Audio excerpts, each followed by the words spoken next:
Hey everybody, welcome back to the Dungeon Dive. Daniel here. I hope you're doing well, and if you're not, I hope you are soon.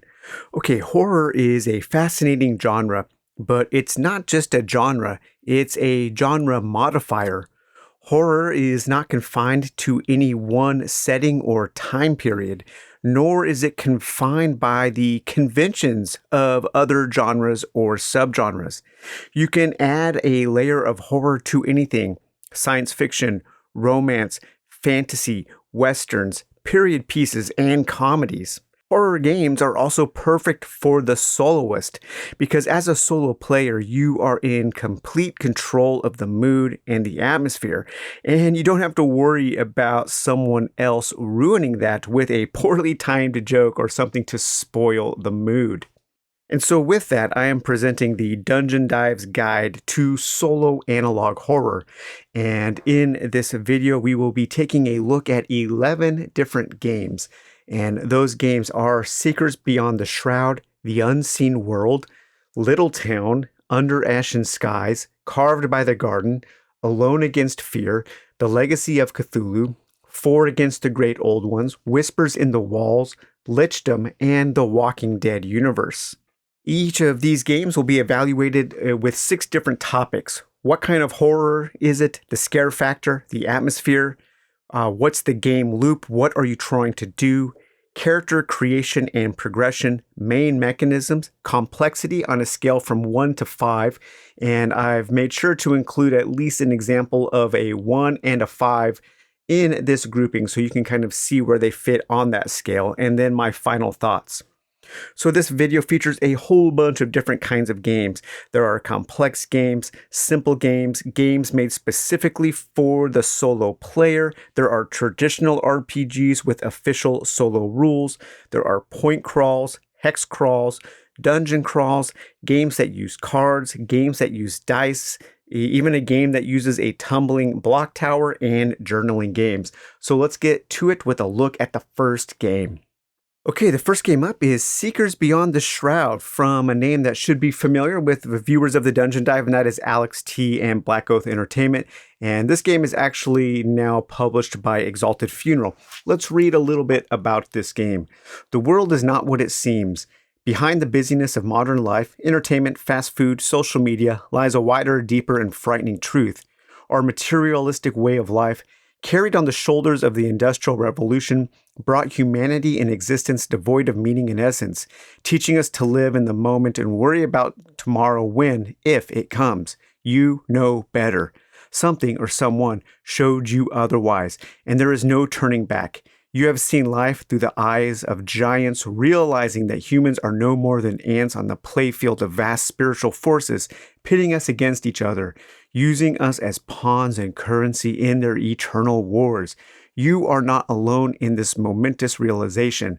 Others work against you, actively and passively. Other forces, human and non-human alike, conspire against you. So Seekers Beyond the Shroud, I would highly recommend to people who like things like Clive Barker's Imagica or The Great and Secret Show. This is occult horror. This is horror of hidden knowledge of esoterica. And if you are into things like Imagica, The Great and Secret Show, Aleister Crowley, Robert Anton Wilson, Alan Moore, and orders like the Hermetic Order of the Golden Dawn, maybe comic books like Hellblazer, then this comes highly recommended. This deals with summoning spirits and gaining occult knowledge and warring factions of occultists. It's dark urban fantasy. So in Seekers Beyond the Shroud, you are playing as a novice occultist, and you are trying to rise in the ranks of the world of occultism. It's a sandbox game in which your character starts as a low-level initiate, working for and with groups of powerful occultists. Your main goal is simply to grow stronger by completing missions for those factions and gaining favor so you can build your own sanctum and summon more powerful spirits. There really isn't an end goal except to play more so you can get more powerful so you can continue to play more. It is a quest of power and knowledge. I think a really good way to determine some of the complexity of a RPG is to look at the character sheet. and that gives you a lot of clues. And I think, as you can tell, this is a fairly complex game. We have a fairly complex character sheet. And so this is a game on my complexity scale. I am giving a 5. This is one of the examples of a 5. It has robust characters. There are a lot of details. Things can easily be missed. There are a lot of rules, but nothing really breaks the game. If you fail to realize something or you do something wrong, you're not going to break things. But your character will have a number of different stats. We have strength, dexterity, constitution, will, intelligence, and charisma, along with some derived stats. And some of these are currencies that you can spend to do powerful things. We have your health, your will, your soul, and your sanity. You will be gaining XP and leveling up your character. And then we have a number of different skills. And these skills are segmented into 2 columns. We have combat and non-combat. Combat, we have things like carbine weapons and dodging, pistols, psychic offense, psychic defense, rifles, two-handed melee, and so on. And then our non-combat skills, we have things like alchemy, knowledge of the astral, lockpicking, meditation, occult knowledge, and things like that.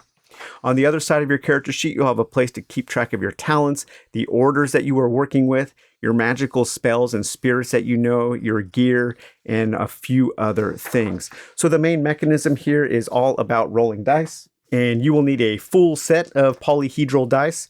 Most of the attributes here, your strength, if you're doing a strength test, you're trying to roll low, so you want to roll your strength or under. So an 18, I would have failed that with a strength of 12. And your skills, you're trying to roll under on a D100. That's a 4. That's a great roll. I could have passed almost all of my skill tests. Now, because this is a sandbox game, you will be working from a base, and your base is a place where all of the occultists gather and do their occult thing with their magic and their summoning spirits. And there's a whole chapter about the base here, and that is called the Omphalos. And here you can take on different missions. You will have different daily events that you have to go through. You have to encounter. You have gear and services that you can buy in your headquarters. And you can rent a ritual room. But as you earn more money for the occultists, you can start building your own ritual room within this headquarters, so you no longer have to rent the public one.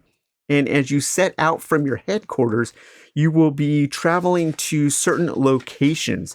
And each one of those locations will have a chapter in the book that shows all of the different encounters and different things that you can find at those locations.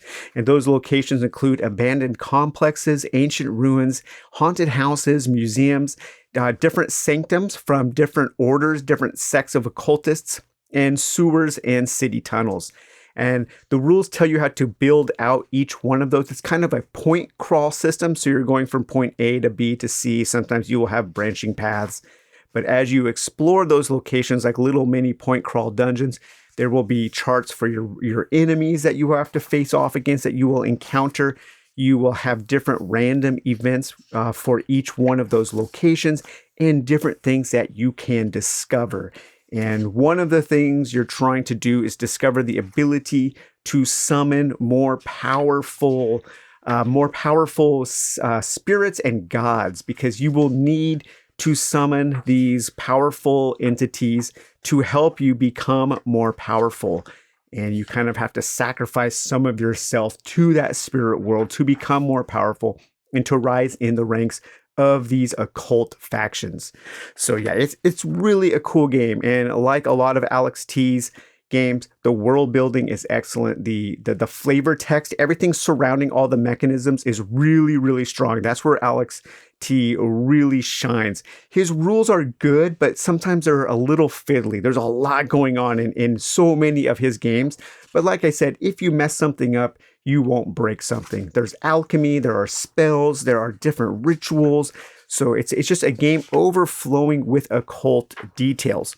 There's also one expansion, and that is Nustamaron. And this introduces a hex crawl system where you can actually go and explore the spaces between those major locations. So here you can explore dark alleys, forests, graveyards, and parks. And you need a little hex map, just some hex graph paper to do that. And each one of those connecting spaces is kind of like a little mini dungeon crawl that will have its own encounters, its own discoveries, and its own events in this small expansion. So I'm a huge fan of Clive Barker's Magica and The Great and Secret Show. Those are two of my favorite books of all time. And this, to me, feels like an unofficial RPG of those books. I like things about secret occult societies. That kind of stuff has always fascinated me, but I'm not versed in any kind of real knowledge. Alex T is. He's really into the occult as a hobby. And I think that knowledge shines in this game. This is a great horror sandbox game, a game that would have felt a little dangerous had I played it when I was younger. I think this is a super cool kind of satanic panic game. And if you're into that kind of stuff, then I think you should definitely check this out. Okay, next up is a game from Thomas P. King, and that is The Unseen World, a solitaire gamebook of paranormal investigation and horror set in modern Japan. As of the time of recording this, August 2024, this is still my favorite game that I have played this year. I love this game. Let's read a little bit about The Unseen World. From ancient times to the modern era, the spirits of the dead in Japan have been continuously revered, researched, and feared, but there must be a bridge between folklore and science. For a modern paranormal investigator, finding that bridge and proving without a doubt that the eternal spirit is real has become your lifelong goal. Get your gear, build a team, and get investigating. But beware, the old folk tales warn of the dangers of angry spirits for a reason. So The Unseen World is a game about paranormal investigation. It's a ghost hunting slice of life game set in small rural Japanese towns. Fans of video games like Persona or Fatal Frame will want to check this out. Fans of comics by Junji Ito or anime like Peacock King and 3x3 Eyes. Paranormal investigation into the spirit realm can be a bit gruesome. Sometimes you might be investigating things like maybe a school that has burned down and the school is haunted by the ghosts of all the children who died. So it can get pretty gruesome and it can get under your skin if you let it. So in this game, you are playing as an amateur ghost hunter. And the game is all about rolling up random towns and haunts and then managing resources like time and money to investigate locations. As you set the game up, you will roll up some kind of random Japanese town. We have seaside towns, mountain towns, industry, farming towns, and each one of those towns will have a number of different random locations and haunt locations. And as you explore those locations, you will interact with different NPCs at those locations. You will have the opportunity to buy items to help you on your investigation. You can learn clues, and all of those things will basically add to your dice rolls when you are rolling and looking up on charts to determine how you are dealing with the haunt. Now, because you are an amateur, you have some gear, so you will need to buy more expensive electronic things to help you gather evidence, like video recorders and audio recorders and things like that, EVP recorders. It's really cool. It's all super thematic, and it really does make you feel like an amateur ghost sleuth. You can also get food from different little noodle shops and restaurants in order to recover some stamina.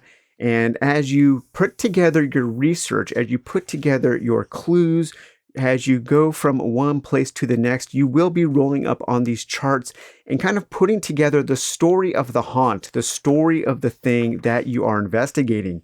And once you've completed your investigation, then you get to publish your findings in different projects. And I love this part of the game.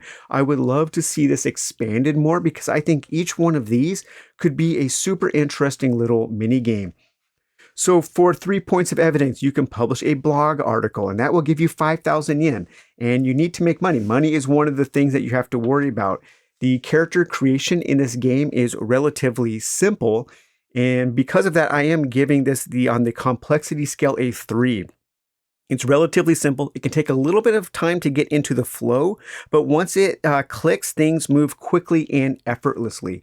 So as you can see, the character creation is a lot more simple than the first game we looked at, Seekers Beyond the Shroud.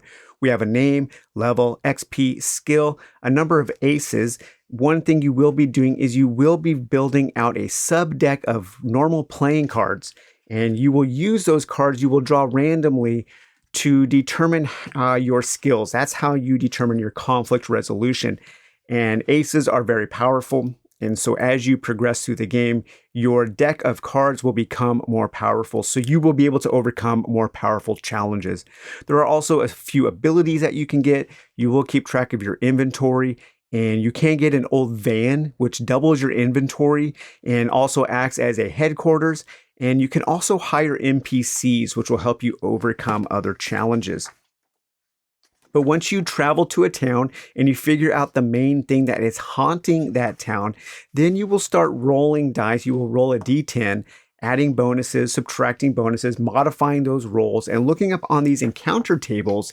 And these will lead you to finally determining what that haunt is and then having to deal with it. A normal campaign will see you going through a number of different towns, where after that you will finally end up at the main haunt place, the main location, and that is the castle, where you have a final haunt that you have to take care of in order to win your campaign. So I adore this game. It is so cool. I would love to see more. I would love to see, especially those publishing aspects, greatly expanded. I think each one of those could be a really cool mini game. But I just love how you can publish your findings in blogs or write a book or even make a documentary to gain more money. I love the setting and the slice of life aspects. I love how this game blends the mundane with the supernatural. And I kind of enjoy that aspect of the Japanese culture that this game is focusing on. And I think this game does a really good job of paying respect to that kind of culture. It doesn't feel like it is appropriating Japanese culture, or it doesn't feel like it is using this kind of Japanese culture in a disrespectful way. And so I really admire the game for that. But the paranormal investigating is super engaging and it's fun, it's creepy, and I think this game creates and tells really interesting horror stories. Okay, next up, from Andreas Savilagoy, the designer of For Against Darkness and other games, very popular designer in this space, but we have Alone Against Fear, a survival horror solo game. There are monsters out there, and you walk alone. Alone against the walking dead, alone against the demons, alone against vampires and werewolves, alone against shapeless monstrosities and devil worshippers and witches and maniacs and evil clowns. Alone Against Fear. So Alone Against Fear is a survival horror game mixed with a really good dose of B cinema goofs and creepy encounters. Think of video games like Silent Hill meets Illbleed, that old Dreamcast game. That was the first thing I thought of when I started playing Alone Against Fear, and I am a huge fan of Illbleed. That was one of my favorite games on the Dreamcast, and this to me feels like an analog version of Illbleed. I love it. Or if you're into things like Supernatural and Buffy, and I just finished season 4 of Supernatural last night, and I am loving the heck out of that TV show. Man, is that good. But this is a big hodgepodge melting pot of scares. We have dolls, aliens, zombies, slashers, maniacs. It's a genre-busting mashup that can be both scary and funny. And I think that kind of comedy horror is something that I really appreciate. I like a little bit of comedy in my horror. It just helps to break up the tension, and getting one of those good kind of like stress relief laughs in a horror movie is really fun. And so this gives me that feeling. So Alone Against Fear. I might do that multiple times. Alone Against Fear, not For Against Fear. This is Alone Against Fear. As the name suggests, it is a solo game where you are playing as one character. And it's based off of the very popular For Against Darkness system. You will basically be rolling a lot of D6s and trying to hit target numbers. You might need to hit a 5 or higher. Rolling a 2, you would have to have at least a +3 in certain modifiers in order to hit a success. You will also be rolling dice to look up all of your encounters on charts. There is a lot of dice rolling and then looking up on encounter charts.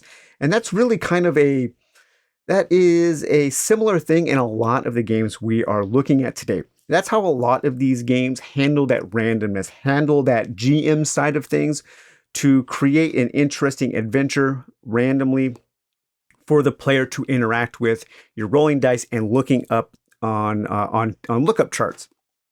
And I love looking up things on tables, so the more charts, the merrier for me. But in this game, you will be traversing a map of a city. I can't remember what the city is called, Silverdale or something like that. I think, what, Silverdale, is that Buffy? One of those, a little town. And each of the locations you will roll up to see what you find there. And your campaign goal is to close 7 hell gates. And if you do that, you win the campaign. And each time you set out from your safe house, you will have a different mission. There are different missions that you can take, and each mission has a slightly different objective. And as you complete those missions, you will learn about the existence and the locations of hellgates, and then you will have to go out and encounter them. There are a whole bunch of random encounters for all of the different little locations. And then there are also some really well-written and cool little spooky, unique encounters, things that you will find out in the world. And you can only have each one of these one time, so it feels really special when you get this. Another super cool aspect of this game is there are slashers. There are these mini bosses that are out roaming the town that you are investigating. And if you meet one of them, it's kind of a very harrowing encounter, and there's a really good chance that your character will die. But if your character dies, they can become one of those slasher mini bosses, and then they might hunt your next character. And the way I like to play is a little bit of a house rule, but I like to use a persistent town where my new characters come into town and maybe they already have some knowledge about this town. Maybe they found a map, or maybe they find a safe house from my previous character. And so they can get some of the gear that my character has left after they died, kind of adding a little bit of a rogue legacy style aspect to the game. So as far as complexity goes, I'm giving this a 2. It's relatively simple. And as you can see, the character creation sheet here is relatively simple. We have a name, XP. We have different types of health. We have mental health and physical health, sanity, and life. And you can also keep track of your clues. You can get injuries and mental scars as you take more physical or mental damage. There are a whole bunch of different skills and arcane skills and grimoires and tomes that you can read to unlock powers. And you also do need to keep track of your food and your candles. And so when you create a character, you have some basic stats, but then you also get to choose from a few skills. And as you can see, there are skills like danger sense, agile, fighter, good shot, alien fighter, slippery, medic. You can be strong. You can be an exorcist, a demon slayer. And so each one of those has an associated XP value. And so as you gain XP, you can buy more skills as you are playing. But once you've created your character, you can also roll up some random objects, some random weapons or items that they can take into that town. We have mundane items and unique items, but you will also then roll up on your mission table. And as you roll up on your mission table, that gives you your goal for that particular adventure, for that particular scenario. So every time you sit down to play, you will be working on a new mission. And then as you are exploring the town, you will roll up on these charts here and then look up the corresponding charts and roll on those to see what you find in each location. It's very easy. It's very fun. It creates some really memorable moments. And that's one of my favorite things about this game. Now, there are 2 expansions. We have the Village of the Living Dolls and the Coming of the Dark Templars. I have done videos, very detailed videos on all of these. But if you're into movies like the Blind Dead movies, Tombs of the Blind Dead, you might want to check out the Dark Templars. That's the Knights Templars as zombies. And this is a smaller expansion that contains a really kind of focused adventure. I really do like this Valley of the Living Dolls expansion. This is an expansive hex crawl where you get to roam around this kind of folk horror style village and dealing with these demonic dolls. And man, yeah, this is a really cool expansion. If you like Alone Against Fear, I do highly recommend the Village of the Living Dolls over the Coming of the Dark Templars. But yeah, I love this game's genre busting nature. I like how it mixes in all kinds of weird and goofy and scary things into this kind of hodgepodge melting pot of horror, comedy, and B grade cinema. I especially love the idea of those mini bosses being slashers, and how when your character dies, they can actually become a boss and they can maybe kill your next character. I think that is super cool. I like to play with a persistent town, like I said, for new characters, that kind of rogue legacy like style. The game is fast and easy and loads of fun. The expansions add more, but they're not needed. You know, with Fort Against Darkness, you definitely need expansions if you're going to play for any significant amount of time. I think the base game of Alone Against Fear is enough, and you'll get a lot of gameplay out of it. Okay, next up we have our first kind of journaling game, and this is Carved by the Garden, a folk horror solo RPG from Cassie Mothwin. So let's take a little look at this game here. You love the woods, you fear the woods, you can't stay away from the woods. Document your character's last days in a nearby haunted woods in Carved by the Garden, a single-player structured journaling game. Using a standard deck of playing cards, you'll follow prompts that reveal the horrors waiting for you among the trees. You'll also roll dice, pull blocks from a tumbling tower, and write about your experiences in character. So some people love journaling games, some people don't. I think that the journaling game subgenre is perfect for horror games, because with horror, you really want to get into the mind of your character, to experience their psychic connection and their mental well-being. And I think this game does a really good job of presenting you with good information to do exactly that. Journaling games live and die by the quality of their prompts, the quality of the things they present to their players to respond to. And Carved by the Garden has some really good things going on. So, Carved by the Garden is folk horror, it's pastoral horror. I called it hermit horror because you're kind of playing this lone weirdo guy who's out living in the woods. And it's kind of you're alone against nature. You're lost in a dark and mysterious forest. You might be the source of horror. Are you corrupted? Are you returning to nature? Or is nature trying to sever its ties with you? Think of movies like The Apostle or The Ritual. This is a horror of discovery. So Carved by the Garden is a game all about internal and external exploration, a journey of returning or becoming. Each day you will draw a number of cards from a standard deck of playing cards, and you will reveal those prompts that correspond to those cards. And sometimes the encounters will have you do things like placing tokens on kept cards or discarding cards or other narrative prompts. Eventually, you will encounter one of the endings depending on how things played out. And one of the major ways that the game triggers the ending, oh man, look at that art. That's such a great page. It totally distracted me. But one of the ways that the game triggers the ending is by using a Jenga tower, is by using a tumbling block tower. At the beginning of the game, you will roll a d6 and you will have to move, you will have to play that many blocks. This tower that I bought is really poorly made. I don't think that the blocks are uniform size, and so it's almost useless. But when you, throughout the game, there will be certain times where you will have to play your tumbling block tower. And this represents your connection to the forest and your connection being severed. And when it falls, your connection to whatever's going on has been completely severed.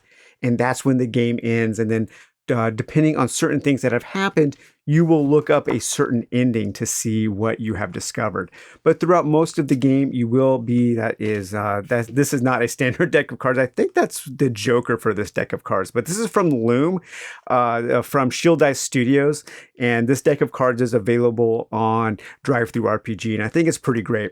But here we have the Ace of Hearts, and so we could take a look as an example to see what the Ace of Hearts says. So hearts are bonds.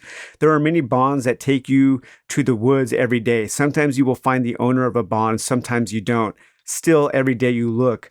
You are most beautiful when you bleed. Okay, the Ace of Hearts. The woods leave their mark on you. How does it manifest? See page 39. Okay, what's going on page 39? We have different ways, different physical manifestations here. So maybe what delicious yet dangerous things did they promise you? So did we get something on our head, our hands, our feet? We're mutated. We are consumed. We are corrupted by this forest. Skin thick as bark, venom along your lips, claws on your fingertips, a craving for blood. Do not discard this card. Put it aside. At the end of each day, after writing in your journal, roll a 6-sided die. On a result of 4 or higher, add a piece of nature token to the card. Each piece of nature represents a new mark the woods leave on you. Describe how it manifests. When you've collected 8 pieces of nature, make a final pull from the tower. If the tower stands, your bond to the woods is solid and fixed. You can never leave. Turn to the carved one ending on page 36.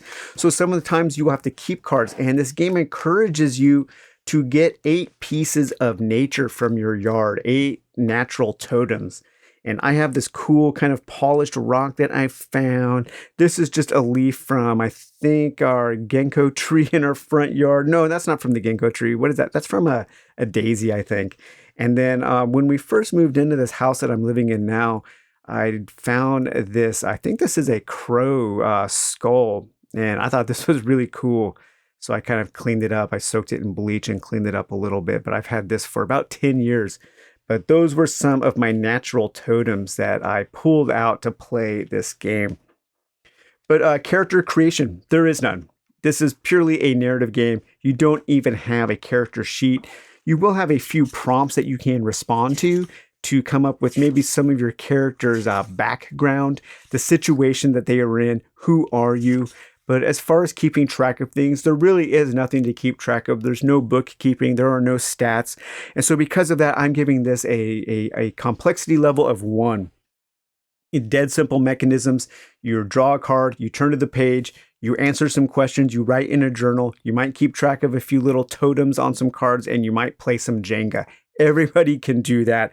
If there is a little bit of complexity, it comes in the fact that you do have to respond to those prompts. And I know some people who don't like creative writing in their games might be stumped by those prompts. And so I would say that this just isn't a game for people who don't like journaling games. It's a pure journaling game. And so if you like something like that. So yeah, journaling games live or die by how good their prompts are, how good their setting is, what the mood and atmosphere is. And all of those things Carved by the Garden excels at. I love using these pieces of nature as tokens. I think the tumbling block tower adds tension, and when it does fall, that's a really cool signal. It's a really cool trigger to move to the end game. It's dramatic, and that's really fun. That's neat. And I think everything about this game is pretty cool. The art is good. It does a fantastic job of setting up that theme, of setting up that atmosphere and that tone. And so if you like that kind of folk horror in cinema, I think you'll like Carved by the Garden quite a bit. Okay, next up is Little Town, a game by Gustavo Coelho, and this game is available on itch.io. It doesn't have any kind of information on the back, no summary or anything like that. So let's talk a little bit about Little Town. I have a very detailed review and part of a playthrough on the channel. If you want more information, just check that out. So Little Town, it's pure Lynchian. It's pure Twin Peaks. This is basically Twin Peaks, the solo RPG. This is a game about solving a supernatural mystery. She's dead, wrapped in plastic. And there is also an Eldritch horror supplement. So if you aren't into that kind of peculiar horror, that little quaint town horror of Twin Peaks, you might want to look into Eldritch Town, which substitutes a whole bunch of the theme for Cthulhu-esque horror. And so you can play a little game of Arkham horror in your game of Twin Peaks. But I would say this is quaint horror or peculiar horror. It's about finding the skeletons buried deep in yards surrounded by white picket fences. So in Little Town, you are playing as a detective, and we can take a look at our character sheet here. It's a little more complex, especially more complex than the journaling game we just looked at. But you will have two sheets here. You will have your investigation sheet and your town sheet. Because like Twin Peaks, the town is an important character in and of itself. And so your character, you will keep track of your case, your time limit, the name of the town, your investigator, their archetype, which is basically a class. And then there are 4 basic attributes: agility, strength, mind, and presence. We have a couple conditions such as luck, instability, and wounds. And then a couple columns to keep track of items. And as you roll up your character, you will need to choose an archetype. And the different archetypes are federal agent, computer hacker, vigilante, doctor, a paper deliverer, an amateur sleuth, a student, a police officer, a conspiracy theorist, a paranormal investigator, and a military person. While you are creating your character, at the same time, you will also create your town, because there is a synergy between those two. Once again, the town is as important as your character. And so you have a natural element. Where is your town? Where does your town exist? The desert, a dense forest, on a remote island. The name of the town, this has a good name generator. What kind of town it is, and the backstory of the town, and also the case that you are working on. You need 3d6 to play this game. And now we can look up 6 here. And an important relic has gone missing. So that is the case that you were trying to solve in this town.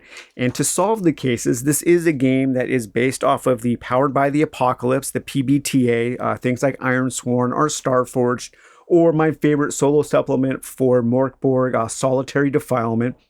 You will have a number of moves. And when you buy this on itch.io, you will get a PDF with all of your cards. I cut those out and just sandwiched those in with a blank playing card and put those in a bag here. In a sleeve, I should say, not a bag, a card bag, a card sleeve. And so these are all of the different moves that you can do. And the moves are a mechanical thing with a narrative outcome. And so if you wanted to interrogate somebody, when you try to extract information from someone, you would roll 2d6 plus your presence. So I don't know if you had a presence of 2. And let's say the NPC's attitude towards you was negative, so a -1. So you have a +1. You would roll 2d6, adding 1, so 7, 8. And then you will look up what that happens. The person confides in you a rumor. Okay, so then you would look up on the rumor chart and go from there. And so each one of these moves will correspond to an action that your character will take while you are investigating your case. You have things like remembering a dream, because like in Twin Peaks, dreaming is very important. You can also confront your doppelganger. Yeah, because everybody in these towns has a doppelganger that has some kind of magical power or something. You can investigate, you can intimidate. If you're on someone's trail, you might reveal a secret, remembering a dream, run away from a fight, sweet talk. So these are all the things that you can do while you are exploring. And the book itself has a whole bunch of different oracles for coming up with your answers to questions, answering open questions, yes and no questions, your NPC attitudes. It has a detailed breakdown of all of your different moves, how to handle combat, because there are physical altercations in this game, and then finally what you need to actually play the game. This game also utilizes a standard deck of playing cards. I love a deck of playing cards. A deck of playing cards in so many solo RPGs plays such a important role in determining in randomizing things. And because you have those certain numbers, you have certain face cards and certain suits, it's always interesting, and you can break things out. You can organize things in neat ways, such as here, diamonds are single events. But let's say we found our Queen of Hearts. What are hearts here? Hearts are clues. So we found a Queen of, so either a weathered note or a crumpled letter. So which one? I don't know. Probably depends on what kind of case you're trying to solve. Here we have a 2 of spades. 2s are dangers. You realize you are being followed. Return this card to the pile and shuffle. So you would have to respond to that. And so this game does utilize a little bit of journaling, but you don't need to get that into it. You can just write one sentence just to keep the flow of the case going. But then we have all kinds of different random tables for your investigation progress, your random event, your ordinary events, different NPCs, different family names, different female and male names, your initial attitudes, rumors, locations, distances, dream scenes, all kinds of really cool things to keep your game flowing. This game is really, really cool. And like I said, if you aren't into the Twin Peaks nature of this game, you can use this little supplement, Eldritch Town, and this supplement replaces a whole bunch of those charts in here with things that are more related to Lovecraftian horror and Cthulhu mythos horror. So even the town, you might actually be in Arkham or Kingsport. Your investigator might have different archetypes. You could be a student, a writer, a librarian, or maybe even a former cultist. And then you have special moves that relate to the Cthulhu mythos. And then even all of the random charts for all of your decks of cards, all of your events and encounters are different. Your random events are different, and there are different rumors, locations, and NPCs. So just a really great package. I like this game a lot. As far as complexity goes, I'm giving this a 3. It does require some effort from the player, but it gives back a ton in response, especially if you like Twin Peaks and that kind of domestic horror. The set of moves is limited enough to where you won't get analysis paralysis, but it's not too robust that you won't lose yourself in making those decisions. So I love Twin Peaks. David Lynch is my favorite filmmaker. Fire Walk with Me is my favorite horror movie. I absolutely love that. And Poltergeist. I'm always going back and forth between those two, but very different. Poltergeist is fun horror, and Fire Walk with Me is the opposite of fun. But man, that movie is so dark. This game has a lot to give. There's tons of variety within. The moves are interesting with interesting outcomes. It's easy to use these to generate narrative, which I like. A lot of the random tables for multiple playthroughs are interesting, and you will have a lot of variety. There is a lot of game in these 2 small books. And when you add these together, you could even create some kind of weird hodgepodge of Cthulhu meets Twin Peaks. And hey, how great is that? Okay, next up, we are returning to the world created by Andreas Safiligoy, the creator of For Against Darkness and Alone Against Horror. And this time, Andrea is joined by Marco Arnado, better known as Marco Wargamer or Marco Omnigamer on YouTube, a really cool YouTube board gamer who has a lot of knowledge about the history of games. He's kind of a game historian. I love watching his videos, and I thought it was really cool that he worked together with Andreas Safiligoy on For Against the Great Old Ones. Let's read a little bit about this game. The clock is ticking. 40 days from now, a dark cult will congregate somewhere in the United States to summon a cosmic entity of infinite horror. The only hope for the world is a group of 4 intrepid investigators who will stop at nothing to find the necessary clues, identify the cult, and stop the great ritual before it is too late.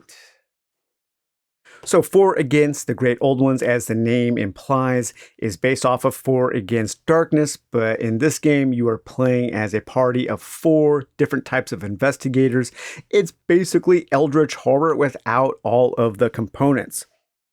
So this is cosmic horror, Eldritch horror, Cthulhian horror, and like Arkham horror, it has more of a pulp style with direct action, offering the humans a fighting chance against the Cthulhu cycle deities.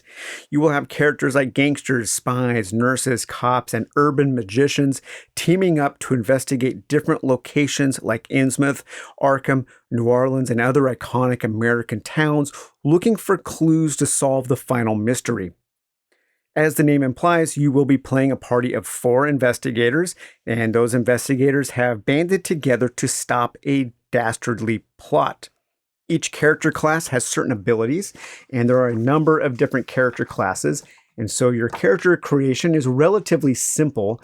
The party as a whole is more important than any of your individual characters, and characters in your party will come and go. And so it's a really good thing to think of your party as the character rather than each individual character, and you want to hire characters that can balance the party out. But when you hire characters, You can hire an occultist, a medium, a nurse, professor, a spy, a veteran, a gangster, and a private detective. And those different classes will have a few different stats, such as their life, their sanity, maybe some starting equipment, maybe a preferred weapon, and usually one or two special abilities that will help you kind of augment your party and will help you balance out some of the weaknesses from the other characters. So putting together a strong party is really, really important. And character progression is relatively simple. You can gain XP in this game and you can go up in levels. And as you go up in levels, your bonuses to die rolls will increase. And maybe you might learn a new ability or two. But it's relatively simple. The game, as far as complexity goes, I'm giving it a 2. Once the basics are down, everything flows pretty easily. It suffers from some poor layout and rules writing, as a lot of these books do. But once you start playing, things will start flowing, and it's pretty easy to keep track of everything. This game is maybe a little bit more complex than 4 Against Darkness, and that's just because of the way that the game is played. And you have a map here, and you will be traveling to different locations. These numbers on these lines represent how long it takes to get from, say, Boston to Providence is 1. So that's 1 time.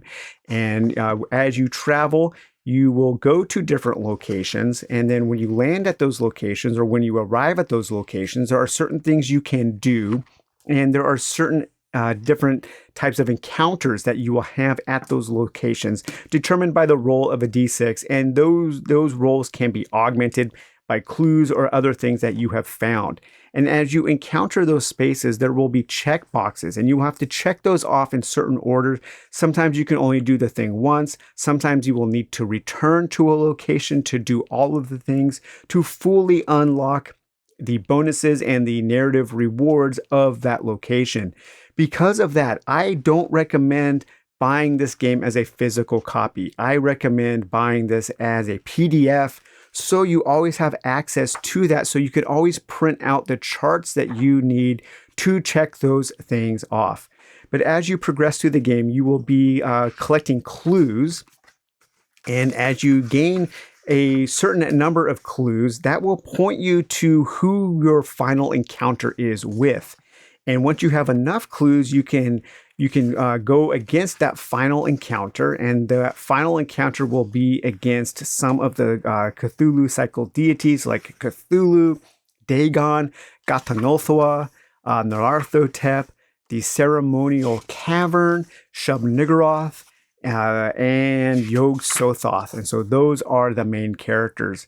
In addition to those mundane locations like Arkham or Innsmouth or New Orleans, you can also enter the Dreamlands. And so there are some supernatural locations that you can visit. But yeah, this game feels a lot like Arkham, or a lot like Eldritch horror. It's a little more expansive because you are traveling all around the United States. You're not just staying in Arkham, but it feels a little bit like Eldritch horror in book form. And it's a lot cheaper than Eldritch horror, and it doesn't take up as much table space. So that's one point in favor of 4 Against the Great Old Ones. Now, there are 2 expansions, Carcosa Rising and Dawning Horror. I think both of these expansions are pretty good. I definitely do prefer the Carcosa Rising expansion, but Dawning Horror has a few different scenarios that you can play through. We have the Horror of the Mind, the Howl of the Mutated, the Night Tour, the Return to Antarctica, which is kind of a follow-up to At the Mountains of Madness, and the Inheritance, as well as a few little modules that you can plug in, some different ways to do combat, some different ways to upgrade. So you can upgrade your classes, and then when you hire, let's say you had upgraded your doctor, and then you hire a new doctor, they come with that predetermined upgrade. So it almost has a kind of a legacy, rogue legacy style. And I like that. I like that kind of progression, that meta progression in a game. And we also have some new classes like an archaeologist and a redeemed cultist. But the adventure modules in this expansion are a little more self-contained. You won't be traveling around North America. you will be in these smaller locations and kind of having a more of a paragraph style adventure. And then the Carcosa Rising. If you are interested in this game at all, I just recommend you getting this and the Carcosa Rising, the base game and Carcosa Rising supplement, because this thing is really cool. It's a whole bunch of different modules that you can plug and play and use some when you want, ignore the ones you don't. But we have different locations, we have different ways to handle traveling, a few different classes, a few different types of characters. We have some alternate places, so alternate cat skills and alternate other worlds, otherworldly New Orleans. So different variety of locations that you can plug and play. We have the other New York. And then I also really like these perilous journeys. So depending on how you travel from one location to the next, if you are on land, you could roll up on this random chart. If you're by air, that random chart, or by sea, that random chart. So it adds some randomness and some cool things to happen to you while you are traveling. You can go to Carcosa. You can go to the city of Carcosa, which is super cool. And this also has a new great old one that you can fight against, the King in Yellow. And it also has an underground temple, which is this whole little dungeon crawling mini game. When you have certain encounters in Chicago, New York, Cypress Swamp, Providence, or San Francisco, then you can explore an underground temple. And we have all the rules you need to play kind of a little mini game of 4 Against Darkness while you are fighting Cthulhu. And I think that's super cool. So this is basically Eldritch horror without all the components, and I think it's super fun. The Carcosa Rising supplement is a must-buy, as it comes with all of those little modular expansions that you can plug and play into the base game. I do recommend getting all of this as a PDF and not the physical copies, so you can print out those check sheets and you don't have to write in your book or keep track of things in a different piece of paper. Perhaps it is a little bit limited in terms of variety. This isn't a lifestyle game, but for the price, it really can't be beat. If you just pull this thing out a few times a year, you will get your money's worth. It's very affordable and it is super fun and pretty easy to play. Okay, next up we have Whispers in the Walls, a solo horror journaling game, and this is created by Andrew Boyd. So this is by far the simplest game on this list. If my scale went to 0, I would give this a 0 on the complexity scale. Some people may not even think this is a game, and hey, that's okay. This is a pure journaling game. There are almost no mechanisms in this game. You are drawing a card, you are referring to a table, and you are doing creative writing. However, this game does a great job of setting up mood and atmosphere and getting pretty creepy. Let's read a little bit about this game. If these walls could talk, that's basically the game. If these walls could talk, the game. If these walls could talk, they always said, but you know better. In the late hours during the absolute darkness, the walls will open their maws and whisper their secrets, shared through the cries and wails and mimicry of the horrors within. Throughout this game, you'll draw cards from your Whispers deck to learn what the walls, floors, hollows, and the dead wish to show you. Keep notes on what you think it all means and ultimately conclude the truth in a grand finale. So there is no character creation at all in this game. You are basically playing as a psychic detective who can glean information from their surroundings. The only real kind of mechanisms that exist in this game are these very, very small charts in the back of the book where you might have to roll up some random objects or some random room description words if you need help with your prompts. And we also have a very, very general oracle table. And that is about as complex as this game gets. But like I said, this game is all about atmosphere. It's all about the vibe. And it's all about creating this really, really spooky, this kind of spooky surroundings, exploring these spooky locations. And speaking of locations, there are a number of different locations that you will be exploring. A museum, a classroom, a church, apartment, a Victorian mansion, a Midwestern farmhouse, a rural hospital, Masonic lodge, an old opera house, a train car, a sailboat, a carriage house, a mausoleum, or the sunken Leviathan. And as you explore those areas, you will then draw more cards. And if you ever draw both jokers, that will trigger the end of the game. So that's when you know that the game has come to an end. But you have the hearts. Hearts are all the things that you might find on walls. And then we have diamonds are all of the weird things that you might find on floors. We have clubs are overhead, the ceiling, and then spades are the hollows. Let's take a look here and read one of the prompts. An ace of spades. Hey, we're right here. A hissing noise and a vile plume of gases enters the chamber. It fills your nose and lungs with a stringent sting before your world is transformed. You see the tethered lines that connect everything as they form and break in the dark ether. Their endpoints, silhouettes, glow when connected. One, however, long you watch it, remains dark, a small, lonely silhouette on the outside. You reach out to make a connection yourself, but are brought back forcibly to the room. What was the silhouette? Describe its features. It's unfortunately familiar. How? Let's take another look here. A king of diamonds. Okay, a king of diamonds. Anger and malice. A punching rhythm from the floor beats against your chest.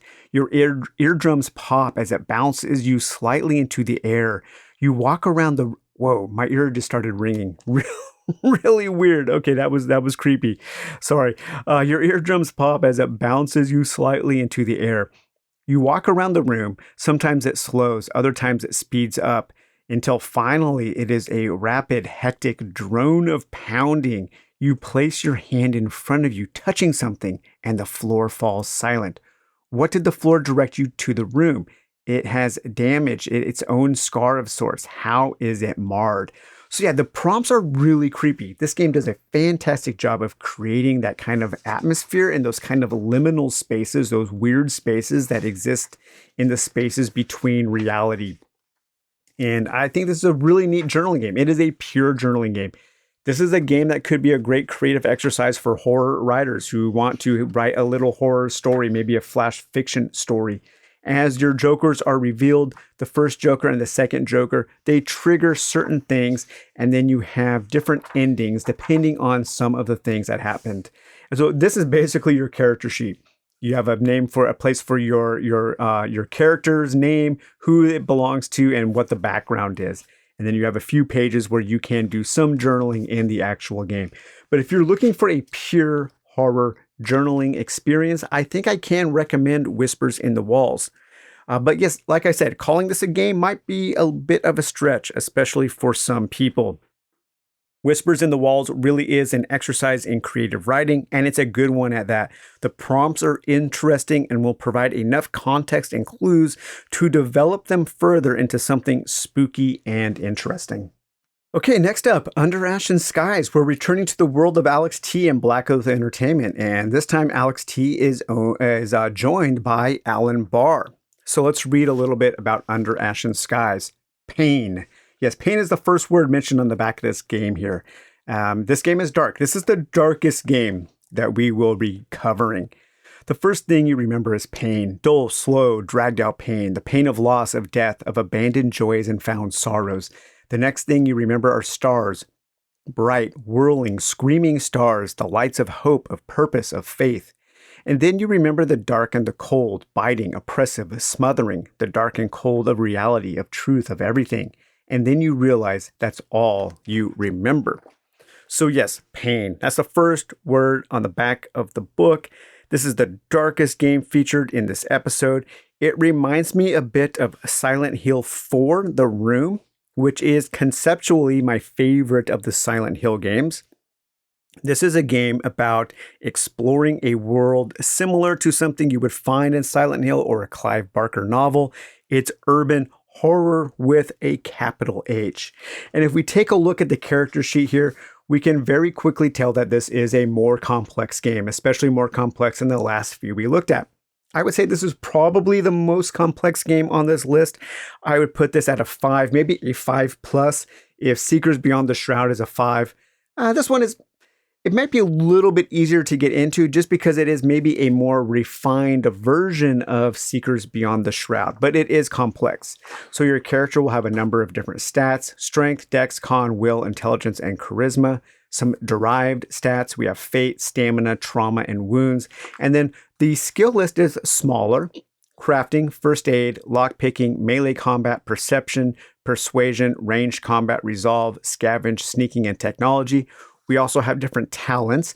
We do need to keep track of our character's emotional state while we are playing, and as well as time. Time plays a very important part in this game. That's called the devouring. And this is a chart to keep track of certain things that happen as the hours and days and months tick away. And you go through different cycles and you go through different weekdays. So it's very important to keep track of time in this game. And then on the second part of your character sheet, we have our nice little paper doll here where we can keep track of the things that we have equipped in our pockets, our head, our chest, our right hand and left hand, our legs, and so on.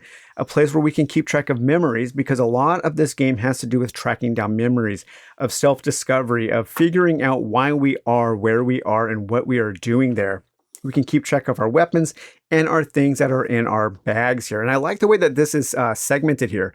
Our sports bag, we have this area, but if we upgrade to a so our sports bag, we have this many item slots. If we upgrade to a rucksack, then we have this many. And then if we upgrade to a backpack, we have all three. That's really cool. It's very conceptual. I like the way it looks.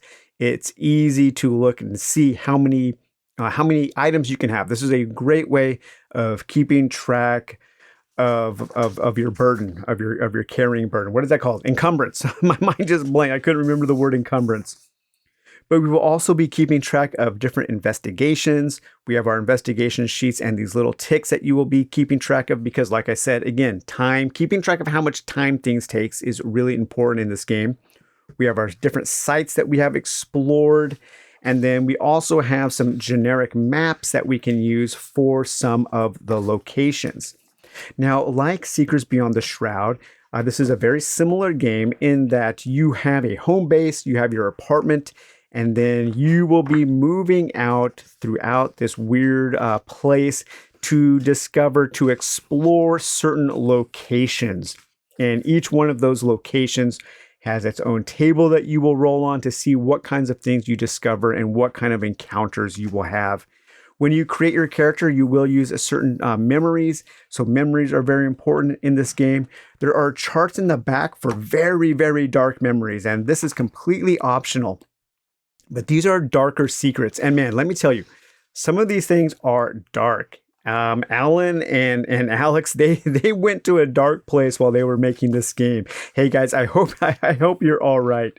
But you also have memories of your loved ones. You have mundane memories and dark secrets, different talents that your character will have, and you can unlock new talents as your character does level up. So there is some good character progression in this game.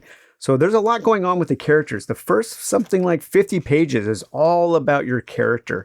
So if you really like pouring yourself into a single character and getting into their psyche and getting into their background and getting into progressing them in a certain way, this is probably the best game on this list for you, especially with the way it deals with those emotions.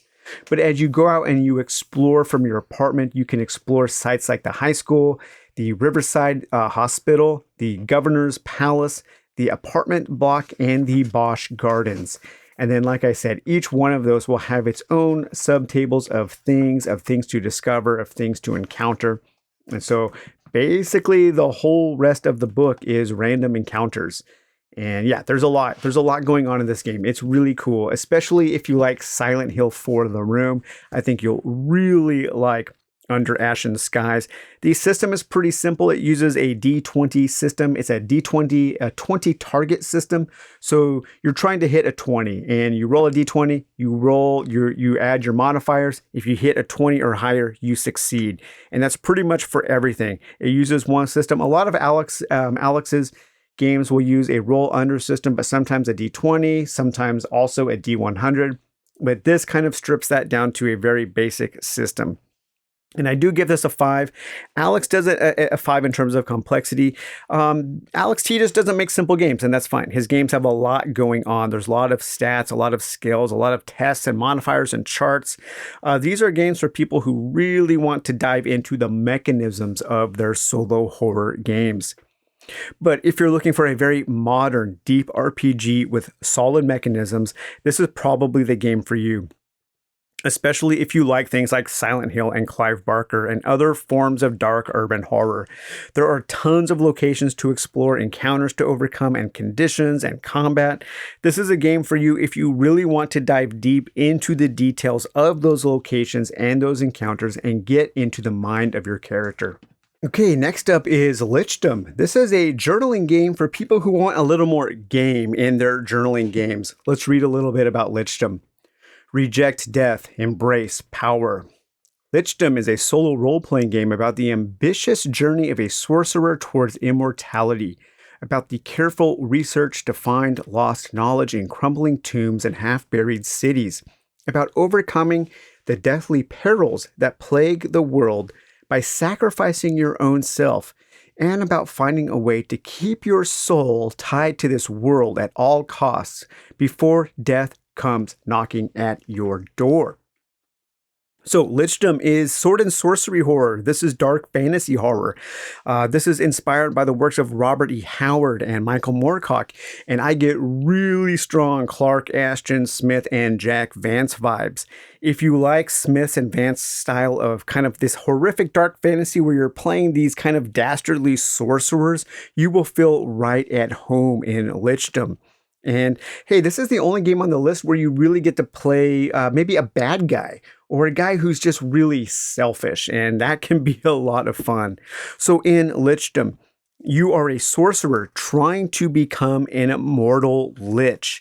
Each turn of the game represents about a year of your life, and you draw a card to determine what has happened in that year. And you will have various encounters based on the card drawn, and then journal about your progress. And you're looking to find the 4 fundamental truths. Those are represented by the aces in this book, or in the deck of cards. Once you have found at least one ace, you can press your luck to complete your ritual to become immortal. But the more aces you find, the easier that will be. However, you may not survive long enough to find all 4. So there is a little bit of pressure luck. There are more mechanisms in this journaling game. It is, I think, one of the more complex journaling games, but it's not too bad. I give this a 4 in terms of complexity. This is not just a simple journaling game. You're not just responding to prompts. Sometimes these kinds of games can feel like more like creative writing exercises rather than games, and that's fine. That's what they are. But Lichdom feels like a traditional game. It just leans very heavily into that creative writing aspect. But we do have a basic character sheet in Lichdom where you will keep track of your past and description, your corruption. We have 2 kind of opposing stats that are kind of like tug of war. We have resolve and doom. And as your resolve ticks up, your doom ticks down. And if those ever overlap, your character has died before becoming immortal. We have our different truths that we can find, companions, influence, and enemies. So there's a lot going on in this game. You will take cards, you will keep cards, you will discard cards. Some cards can be used as a currency, and it's really interesting. When you set up your character, you will go through a couple of chapters where you will first come up with the setting for your adventures, your perilous lands. And there are some charts that you can roll up. There are some prompts that you can answer about the past, the ancient history of your land, what the ancestors were like. What kind of things have struggled for dominance in this land, and then you can come up with the background for your sorcerer, their ambition, what were they like, what memories did they have. There are a lot of really cool prompts to come up with the background for your character.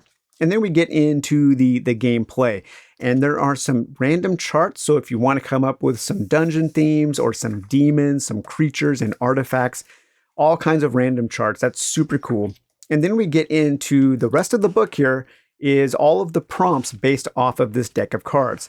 Now, this does have an official deck of cards that you can get on DriveThruRPG, and that is called the Deck of Doom. But you can also play with a standard deck of cards. And so everything is focused on this Deck of Doom with a few D6s or D3 die rolls mixed in. Each of the suits represents a different focus. Hearts are mundane social events. Diamonds are mundane violent events. Clubs are arcane research events. Spades are supernatural events. And within those suits, the numbers mean different things. So 2 through 5s are narrative events. 6 are scrying cards. And 6s, you can keep those and spend them to reorder your deck of cards so you are scrying the future. You're looking into the future. I think that is super cool. I like that aspect a lot. 7 through 9s are adversities. Those are major challenges. 10s are plots and curses. Jacks are companions. Queens are influence, and kings are catastrophes. So yeah, there's a lot of really cool things. Again, aces are your truths. Those are the things you're trying to find out. Those are your major points of research that you need to accomplish to reach Lichdom, to reach immortality. So this is a very robust journaling game. The prompts are great, the mechanisms are interesting, and I love the dark sword and sorcery theme. Getting to play as one of those selfish sorcerers from the works of Clark Ashton Smith or Jack Vance is really appealing to me, and it's all about gaining that power. If you want a journaling game that feels like you're playing a game and not just a creative writing exercise, then I think Lichdom is for you. I think you'll really appreciate this game. Okay, we have 2 more games to go through, and next up is The Legacy of Cthulhu from J.M. Pinnatall and Bruno Sattler. So this game was provided to the Dungeon Dive as a review copy, and I remember when this was on Kickstarter, I thought it looked pretty cool, but it was pretty expensive for this deluxe box set. It was something like $80, and I'm not sure if I recommend getting the deluxe version. All of these things that I'm going to show you in this segment can be purchased as PDFs, and you could just make your own books in a binder, or you could have them spiral bound at Home Depot or not Home Depot, Office Depot or something like that. And I think that's probably the way I would go if this game sounds interesting to you, because you really don't need the physical things, but it would be nice just to be able to print those out. But let's read a little bit about Legacy of Cthulhu here. The great old ones awakened and brought chaos and insanity to the world. After the fall of civilization, you, alone or with a group, must survive the horrors and hardships of a decayed land, and with a little bit of luck, find a way to bring hope to humanity. In this innovative RPG, you face the madness of Cthulhu in 3 game modes: solo, co-op, or traditional group play. So I think the main focus of this game is definitely on solo, but you could also play it co-op, which could be fun, and you can play with a game master. There are rules to cover all of that. So Legacy of Cthulhu, even though this has the name Cthulhu in it, this is really not a game of cosmic horror. This is a survival RPG. This is survival horror. You are trying to survive a apocalypse that is mythos themed. It's a mythos apocalypse. While this game is based on the mythos, it's not cosmic horror, and that's okay. There are many ways to tell a mythos story, and this is one of those. It feels more like a kind of kaiju survival game, where the great old ones are kind of these giant monsters who have destroyed everything, and then you have to survive that destruction, and you have to survive the growing power of those deities, of their cults, which act as opposing factions to your party of characters. Now, you can play one character or you can play multiple. It's probably best to roll up a few different survivors so you have a stable of characters that you can return to. And speaking of characters, let me find my character sheet here. Okay, so we have our character sheet and our shelter sheet. And because this is a survival games often focus on having a home base. And so you will have different shelters. In this game I was playing here, my shelter was Miskatonic University, and it was a wreckage. I thought that was really cool. And your shelter will have a different number of spaces, and those spaces can be taken up by different buildings and different things that you can build. You have a technology level and a defense level because hordes of creatures can attack your shelter. And so it's really important to build up your defenses. Your human characters will have a name, your player name, and then a few different stats, body, presence, and mind. Those will have a score that you will roll. You will add to the roll of a D10. And to accomplish anything in this game, you have to roll a 10 or higher. And then we have stats such as your HP, your stance. These are kind of your physical and mental well-being, your willpower and insanity, and your hunger. And you do need to keep track of how much food and medicine you have. There are a number of different skills, and skills will give you a +2 bonus to those D10 die rolls. So you will add any relevant skills and the corresponding stat to those rolls, trying to hit a 10 or higher. So we have Arcana, Art, Athletics, General Knowledge, Investigation, Language, Manipulation, Melee Combat, Range Combat, Steering, Subterfuge, Survival, and Technology as far as your skills go. And then there are also some spells, and there's a lot of loot in this game. A lot of your character progression is dependent on the loot that you find. There are also ways to gain experience points, which you can learn new skills, you can upgrade any of your stats, and you can also learn new spells. So as far as complexity goes, I think this is a 4. One of the things that makes this a little more complex is this game is a little hard to get going. I think it could be a little better at generating those initial moments of conflict, of that initial drive to get your campaign going. And because of that, I do recommend a very affordable little supplement called the Adventure Creation Kit. And this is the Lovecraft horror version. And this is just a series of D20 tables where you can very quickly roll up a general plot for a Lovecraftian adventure. We have the call to action, a deeper story, a turning point, all looks lost, the end, and the reward. So this is really handy. This is a very handy little supplement for any kind of Lovecraftian solo gaming that you might be doing. It has different creatures, some creature behaviors, different locations, as well as a few charts to roll up some cults and NPCs. Very handy, especially for this game. But like a lot of these games, you will be in one of these locations. So the base game, the box set, comes with these maps that you can play on. And these will correspond to different scenarios. So if you want to play in Arkham, then you might have an Arkham scenario where you're trying to do something in Arkham.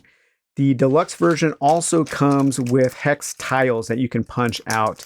They're not very well made. They're okay. They're sturdy enough. But if you get the PDFs, then you can just print these out. You can cut these out and you can make your own tiles as well. But I think having the ability to print these out would make things easier, because then you can mark on things. These are glossy, so it's a little hard to write on them. And you only get one copy of each. So the PDF is probably the way to go. But you will have a certain hex that will be your headquarters, your shelter, and then basically you're out doing a hex crawl, exploring the surroundings, trying to rescue more survivors, trying to find the survival goods you need to upgrade your base and to find food and all of that. So again, it doesn't really feel like a cosmic horror game. It feels more like a survival game, but the enemies just happen to be based off of those Cthulhu cycle deities. Here we have our list of spells. So there are quite a few spells. There are a lot of good utility spells. I think the utility spells are pretty interesting. You can find different types of artifacts that have magical powers, artifacts of power, and then you can create your shelter. So you have all of your rules of creating your shelter. We have all of our shelter upgrades, infirmary, a vegetable garden, a secret passage will help you get to other locations far away from your shelter. Maybe you've dug a tunnel up to the north of Arkham from your shelter, from Miskatonic University or something like that. Again, still your stat plus your skill plus a roll of a D10. You need to meet or beat a 10 in order to accomplish anything. The combat is pretty simple. And from turn to turn, it's pretty easy. So we have these different hexes, and those will correspond to the map here. So our different locations, we have underground, wastelands, water, coasts, ruins, and wreckage. And each one of those will have a corresponding 2d10 table that you will roll up to see what you find. So we have our underground chart, our ruins chart, our coastal chart, and then there are also these special locations, these sub-locations that you can find, such as a farm, a prison, a military base, a hospital, or a shopping mall. And each one of those has a chart that you will roll on. So as you can see, this is very similar to a lot of the games we've been discussing today. Random charts are very popular with these kinds of solo games. So if you don't like rolling up on random charts, you may not like very many of the games I'm talking about. But we have our different encounters. We have neutral encounters and violent encounters there. There are hordes of zombies or cultists that are out, and those hordes will attack your shelter. And so that's why it's very important to make sure that your shelter is well defended. We have all of these different lookup charts for different equipment, different types of weapons and armor. And then here we get into our rules for our different game modes. And the focus is solo. So we have our various oracles here for our yes or no questions. We have events and plot and local events, our challenges, and our combat events. So quite a few good charts to play. Rules to use while playing. We have rules for our cooperative game, and then what you want to focus on in the late game. And I think this is a really interesting chapter because it does give you some direction. It talks about upgrading your character, about upgrading your gear, your equipment, and upgrading your shelter. And then we get into a gameplay example. And this can help a lot if you're stuck on how to play. Reading through this gameplay example is very beneficial. And then we have all of our scenarios that are based off of those different cities like Arkham. So we have our Arkham scenario. We have our Dunwich scenario, our Innsmouth scenario, Kingsport, and Berlin. Do we have more? Yes, Las Vegas, London, New York, quite a few more, Tokyo. So a lot of different scenarios that you can play through, and those are self-contained.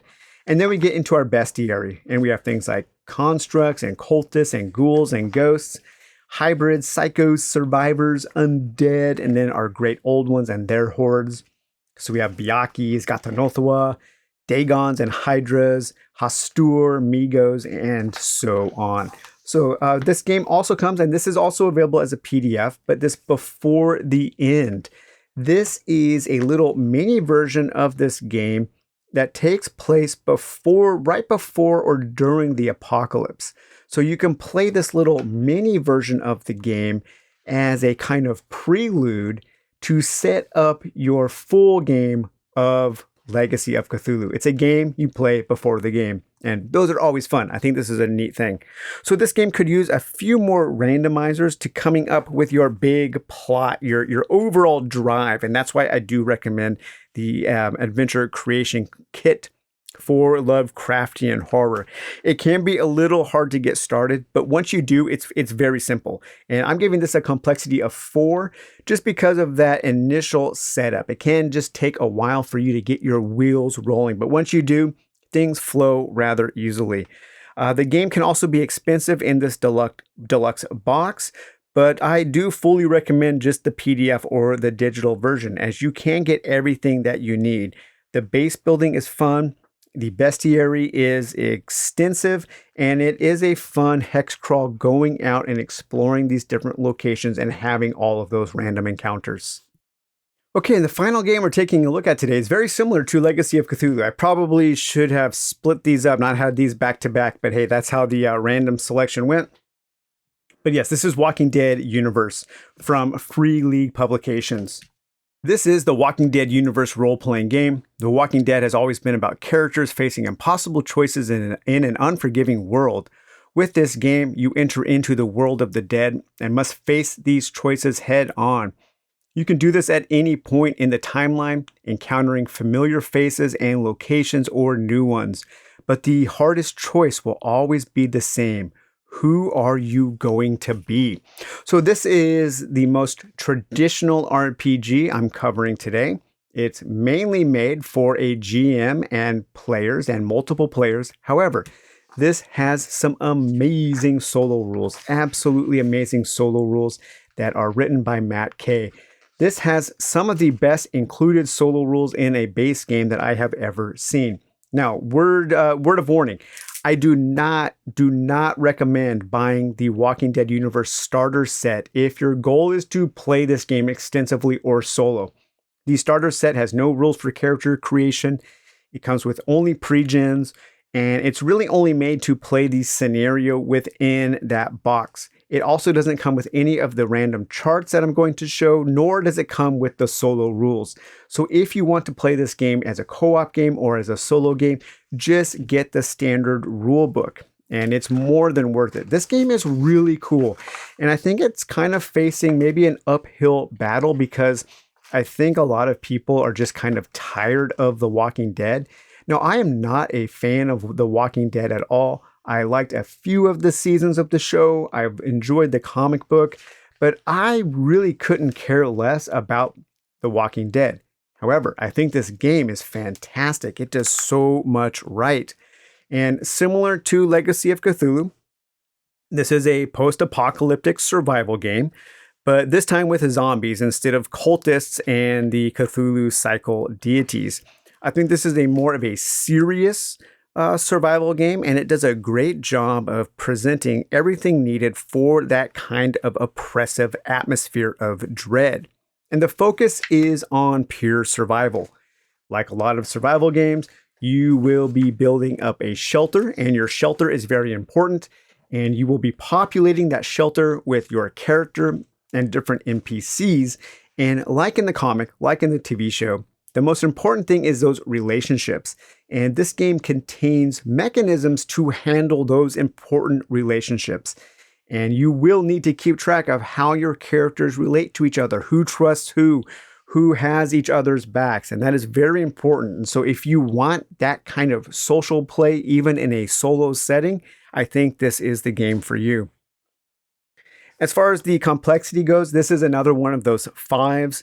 It's a full featured RPG with pretty complex character development and creation. So here we have all of our charts, all of our sheets in the back. We have our character sheet here. We have 4 different stats: strength, agility, wits, and empathy. Each one of those has 3 corresponding skills, such as with strength, close combat, and endure. Agility has ranged combat. Wits has survival. Empathy has leadership, and so on. And this is a D6 dice pool system where you are adding together your attribute and your skill. That will determine how many dice are in your pool, and then you roll, and you're looking for 6s. Whoa, 2 successes. Nice. So yeah, 6s only are successes. So it's not like a 5 or a 6 like in a lot of these games. However, it has a really neat mechanism where you can press your luck. If you fail on a roll, you can press your luck, and then you can take a stress die and you add that to your pool. If you roll a 1 on your stress die, then you've messed up and something bad happens to the narrative. Really cool. I like that system a lot. I like games where you can press your luck, especially when those have when failure has neat narrative consequence. And this game handles failure in a really cool way. But then we have all of our charts for keeping track of our survivors and our shelter, the different issues that are going on, the rumors that you've heard, the different challenges that your shelter is facing. If you've ever played Mutant Year Zero, which is another similar system, you will feel right at home in the Walking Dead universe. Returning to characters, we do have a whole bunch of different classes you can play, and these are all mundane classes. There's no really supernatural element to this game, except for the existence of zombies, but that's more biological and not supernatural. But we have the criminal, the doctor, homemaker and farmer, the kid and law enforcer, the nobody, the outcast, the politician, the preacher. Man, that's a badass looking preacher. Of course, I would always want to play the preacher.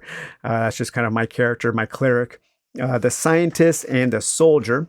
And we have all of our different skills and talents. And this just goes through how to create all of that. There is a random chart for coming up with some different NPCs, some different groups of NPCs. So maybe you discover an entire group of NPCs. I think that is really cool. And a lot of this book is just full of random charts. And man, I love the random charts in this game. It makes it so easy to to play as solo or to play as co-op. We have random charts for coming up with all of your NPCs and factions. We have charts for coming up with your havens, your shelters, what kind of issues they are having, what kind of projects that you want to work on, and how to handle those as far as the mechanisms go. We have here are random events, random needs. We have random weather and ruins when you are exploring. We have different random NPC encounters, different wilderness encounters. Just, man, I wish more standard RPGs came with this many useful charts for the soloist or for the people who want to play co-op. Super, super cool. And then we have our little kind of our main focus. The campaign in the book is focused on Atlanta, but you can easily change that into your hometown. All you need to do is find a map and draw some grids on it, and you can play in whatever hometown you have. But then we get into our solo rules here at the end. Well, we have our appendix. We have a different random group of walkers, of empty rooms, of random locations. These location charts are amazing. We have our non-player characters. When you're scavenging, all of these scavenging rolls for all of these different things you can find. And then finally, we get into our solo rules. And this is a very structured solo game. It tells you how to keep track of time. Your progress clocks are very important. It tells you how to prepare your game, what you are doing from one moment to the next.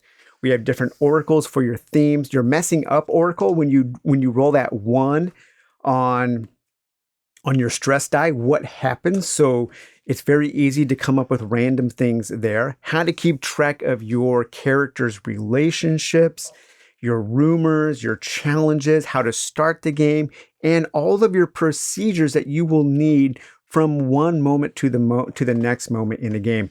Again, it's some of the best solo rules that I've seen in a standard RPG, and the fact that they're just included for free in the book is amazing. And if you can if you're tired of The Walking Dead, but you want a cool survival horror game, just try to get over that IP and just embrace this for what it is. And that is a really cool survival game. The solo rules and charts are amazing. There are so many fantastic charts for rolling up random things that you will never be at a loss for things to discover. Well, all right, you guys, that was 11 games. That was a long one. And I hope I covered enough different types of games with different mechanisms and themes and different ways to experience a horror solo RPG so that you can make a good decision. And man, let me tell you, this isn't even scratching the tip of scratching the surface, not even the tip of the iceberg as far as horror RPGs go. There are so many out there, and so many of them do different things. And there's a different type of horror for every player. Even if you don't think you're into horror, maybe you're into dark fantasy and you have Lichdom. So yeah, there's a lot out there. This is a really interesting space in this niche of the hobby. And I feel like things are just kind of constantly improving and constantly getting better in this space. So I hope you enjoyed this video. We will talk to you later. Bye-bye.